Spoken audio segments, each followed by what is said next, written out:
My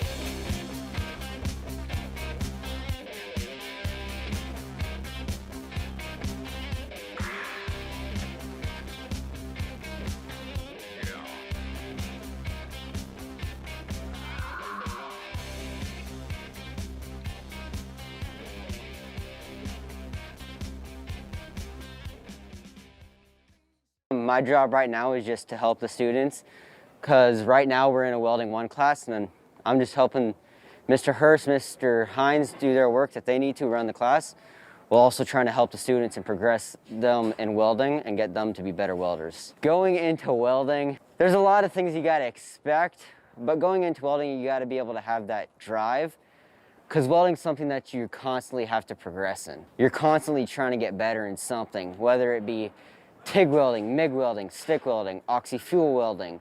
There's numerous types of weldings, there's numerous areas that you can try and get better in, but it's a constant progression of trying to do that. Welding means a lot to me. I've made a lot of friends in welding. It's helped me in school, it's helped me keep track of myself and do a lot better, just in general. A lot of the other kids will say the same thing. Welding's helped them in one way or another. So I am called a paraprofessional. I help out the teacher in any way they need help, or I help the students out in any way they need help. So they do stuff all the time here. They cut stuff on our plasma table, and they cut out ornaments, stuff for Christmas, stuff for Halloween all the time. And they do some projects.